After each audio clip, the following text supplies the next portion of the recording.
Just as in, like, how did you like doing a different role, and are you going to do more movies, or do you have any plans?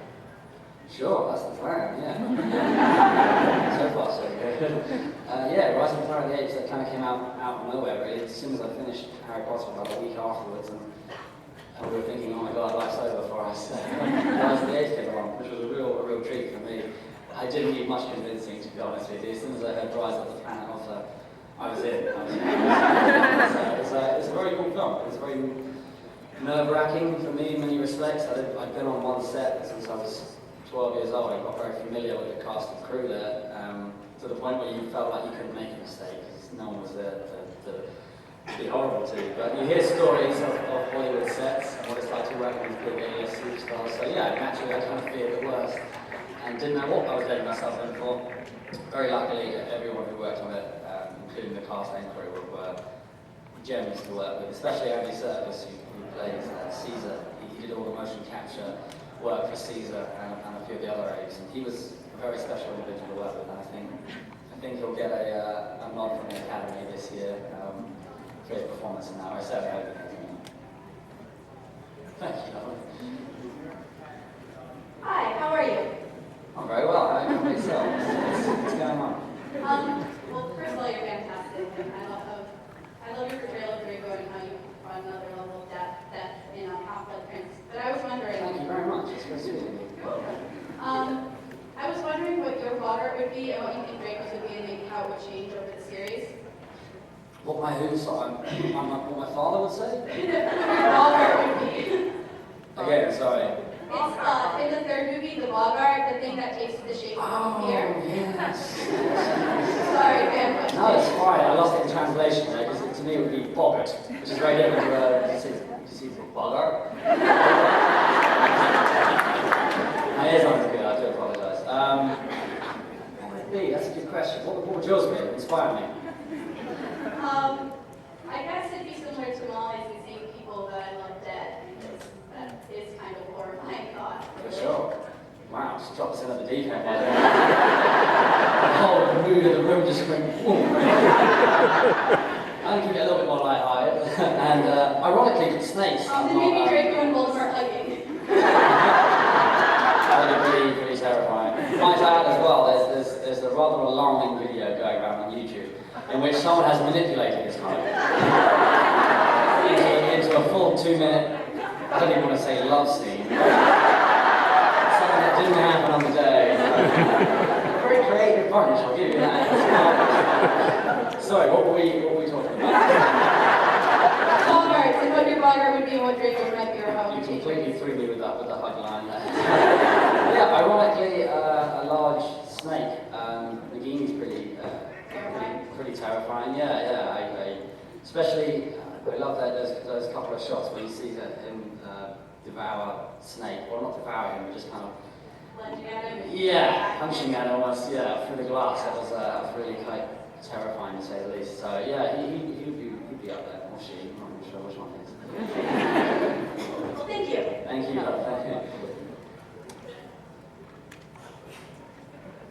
Good afternoon. Hello. Hello, how are you doing? Oh, Father and I.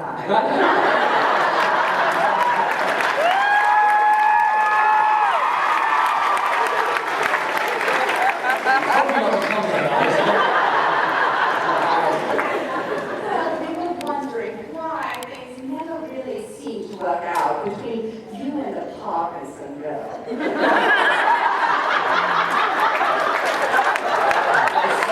I thought you were going. No, I like a question that I've never been asked before, and that's definitely one of them. What happened between me and the Parkinson girl? She just wasn't right for me. Not good enough. Not good enough, basically. It wasn't happening. I think my mind must have been elsewhere. Which I blame you for it, to be fair. I hope that answer suffices. As good as I expected. Marvelous. Quite marvelous.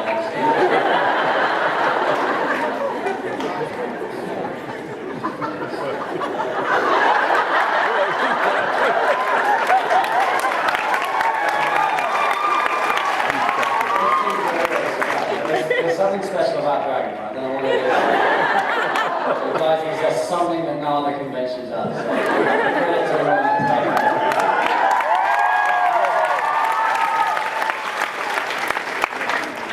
Hi. Hey! Okay, so since you are involved in the music industry, have you ever thought of collaborating with another artist? Sure, sorry, I missed the very first part of the question. Since you are involved in the music industry, have you ever thought of collaborating with another artist? Sure, yeah. I mean, there's quite a few musically gifted people on Potter. You know, the guy, Matthew Lewis, who plays Neville, is an exceptional talent. Let's hear it. He's a hero. He's spent 7 years bumbling around and finally he became strong. So yeah, he's a great musician actually. We've often had Beatles jams in between playing. You never thought you'd see it happen, right? Draco and Neville just sitting there to the side. Wait, 1 o'clock. 8 days a week, by the way. Yeah, and there's a bunch of others as well. Like, there's some very talented singers on there. Rupert actually got quite a good singing voice. He's a very sexy male just by himself. Sings, whoa. He's very special. So yeah, I hope to do it one day, you know, just for fun more than anything. Thank you, lovely. Hey. Hey, what's going on? Is that a Hufflepuff? Gryffindor? Yes. Next.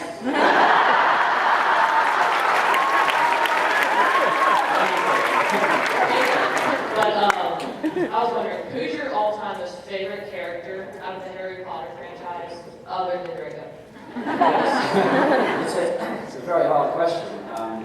When I first back at you, just out of interest, who's yours? Is there anyone? Fedora Thomas. There's so many great characters to choose from, so I'll pick one. I mean, Gilderoy Lockhart. He's one of the funniest.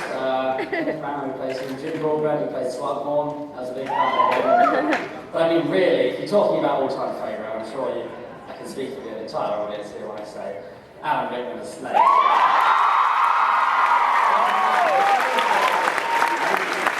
He's someone very, very special. I think his performance in the last film outshone anyone's of any previous film, so he's definitely been a hero of mine, one of my favourite characters.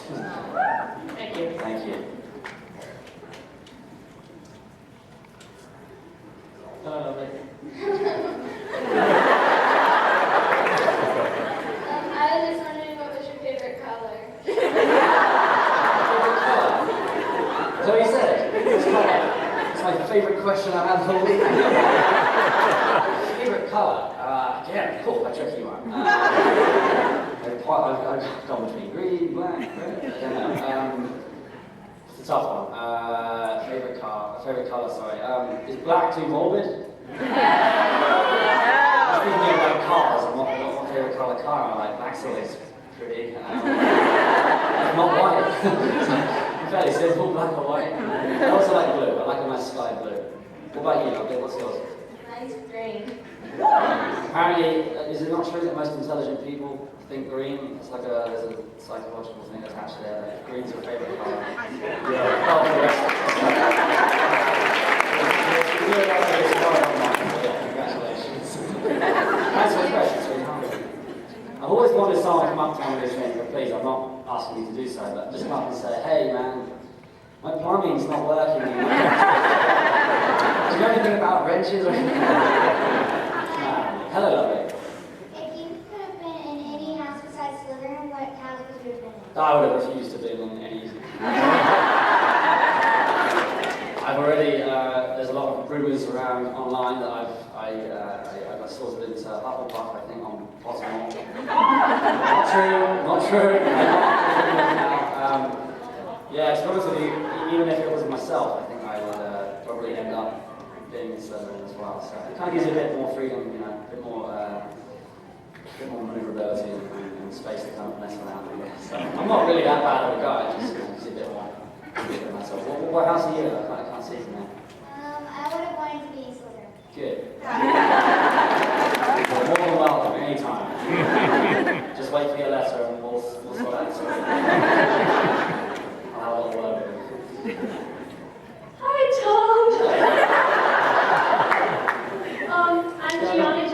Yes.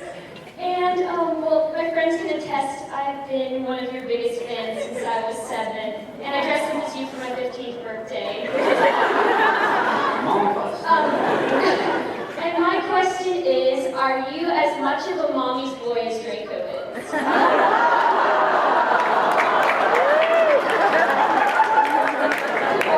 Questions that I haven't had before. That's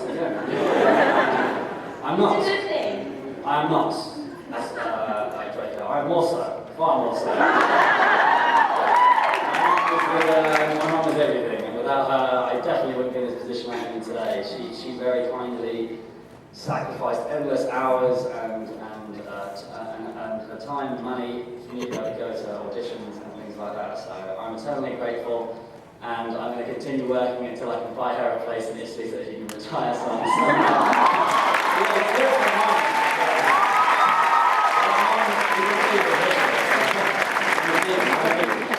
I'm a big fan of my mum for sure. Which is nice that Draco is as well. It was cool actually because for so many years I didn't really see why Draco was such a softy at heart, and thanks to my sister coming in, she's kind of the heart. She's kind of the heart and soul of Draco, I think. He's not like Lucius, really. So,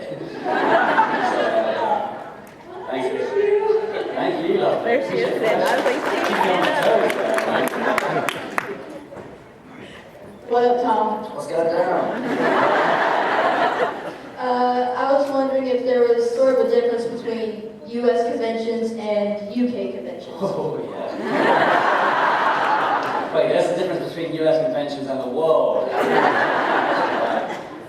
You guys get it right. You guys know how to do it. You seem to be completely respectful, and at the same time, everyone seems to be in such good spirits, especially in Dragon Con. There's something very unique here where...